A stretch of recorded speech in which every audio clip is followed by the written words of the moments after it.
Olá, meus irmãos, olá, minhas irmãs, estamos mais uma vez aqui de volta para refletirmos um pouco. E a gente vai falar hoje um assunto meio polêmico, hein? Afinal de contas, hein, o Satanás ou o demônio existe de verdade?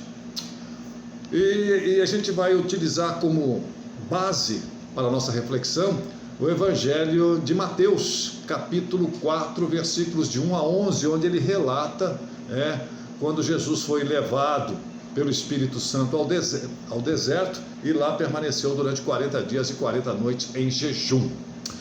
E relata o Evangelho, o evangelista Mateus, que quando Satanás percebeu que o homem Jesus, encontrava-se muito debilitado, foi lá tentar fazer com que ele se demovesse das suas pretensões, dos seus objetivos aqui na terra. Primeiro através da fome, 40 dias, 40 noites sem comer, então seria fácil você conseguir mudar a opinião de um homem. Então ele disse, se tu tem poder, se você é o Filho de Deus, transforma essas pedras em pão. E Jesus, embora enfraquecido, mas era um espírito perfeito, nós sabemos, disse, nem só de pão viverá o homem, mas de toda palavra que sai da boca do Senhor. Já perdeu a primeira batalha, mas ele tentou a segunda vez. Levou Jesus ao alto de um templo, lá do alto do templo, ficou acima do templo e disse, olha, se tu és o Filho de Deus, lança-te daqui para baixo. E aí, uma frase interessante, o demônio usa uma frase bíblica, porque ele conhecia as Escrituras. Então, ele diz o seguinte, aos teus anjos dará ordens a teu respeito e tomar-te-ão nas mãos para que não tropeces em nenhuma pedra. Por isso, lança-te abaixo. Jesus conhecia mais do que ele, claro.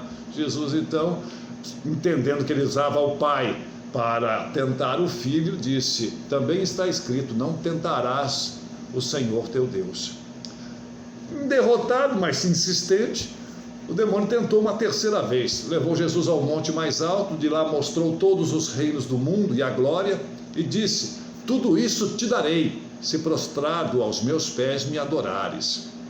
E Jesus disse, vai-te, Satanás, porque está escrito, ao Senhor adorarás, só ao Senhor adorarás, e só a Ele servirás. Então Satanás se retirou, e os anjos do céu serviram ao Mestre. Bom, sobre a primeira pergunta, sobre a existência de um ser demoníaco tão poderoso quanto Deus, já que se transformou no príncipe das trevas, depois de ter sido criado anjo, quer dizer, foi criado perfeito depois, vai saber o que aconteceu, depois de ter sido criado anjo, ele se desvirtuou, se desencaminhou e se tornou a personificação do mal.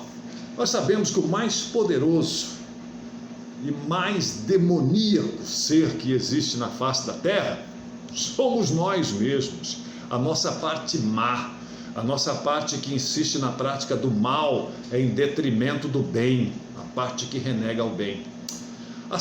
Com relação às tentações de Jesus mostradas no Evangelho, nada mais são do que a simbologia das tentações pelas quais todos nós passamos na vida.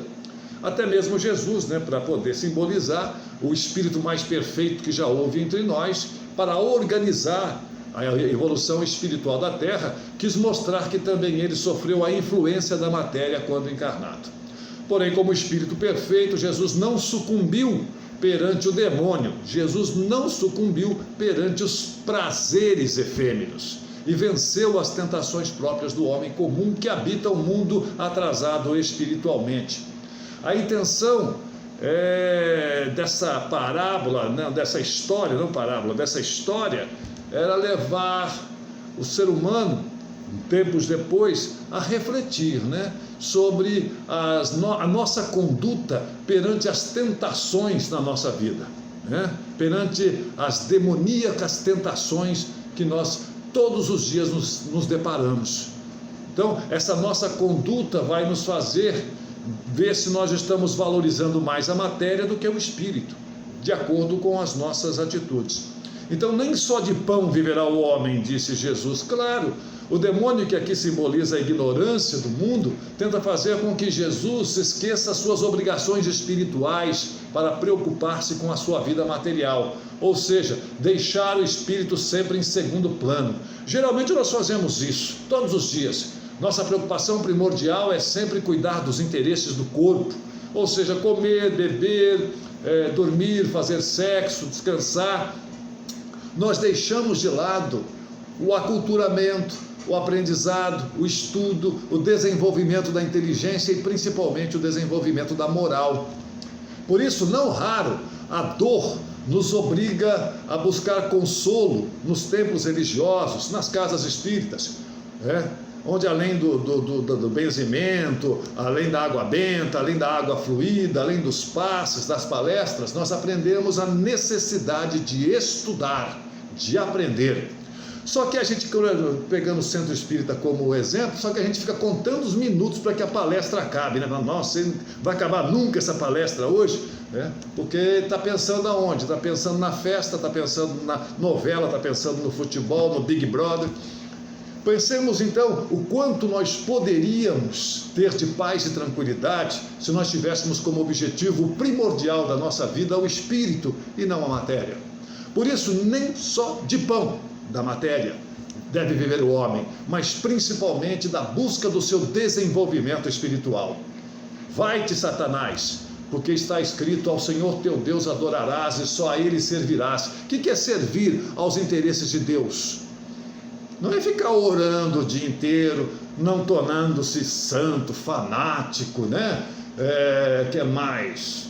Servir a Deus não é ser orgulhoso a ponto de se achar o centro do universo, querendo que tudo seja para nós da forma como queremos. Queremos levar vantagem em tudo, ser mais que o próximo, custe o que custar.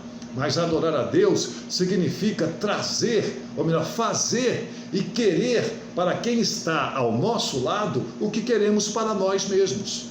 Servir ao demônio, por outro lado, nada mais é do que esquecer que vivemos em sociedade e prejudicar, seja com atos ou palavras, quem convive conosco.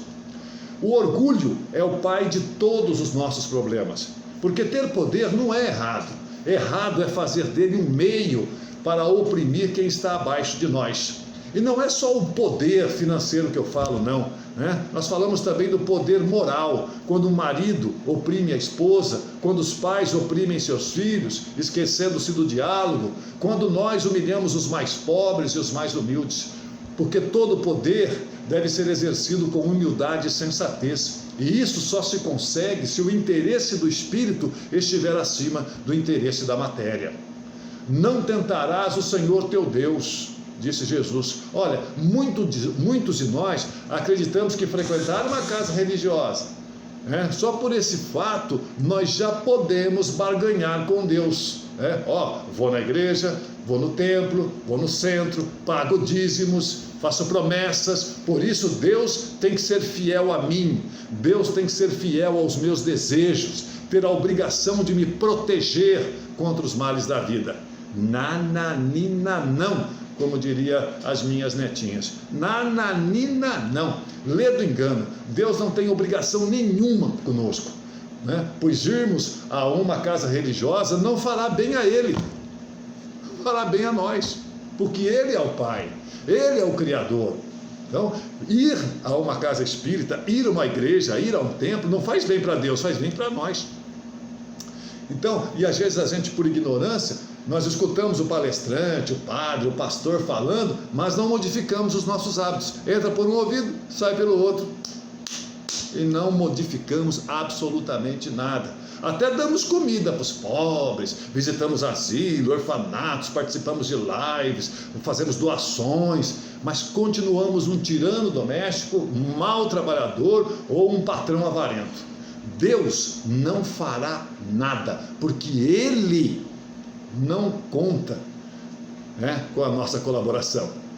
É nós que temos que fazer. Tentar a Deus significa isso, ver se Ele nos ajudará, mesmo que não tenhamos nos esforçado para obter essa ajuda. E esforço aqui não é esforço material, de aparências, não. Eu falo do esforço espiritual, de atitudes, de ação, de mudança interior.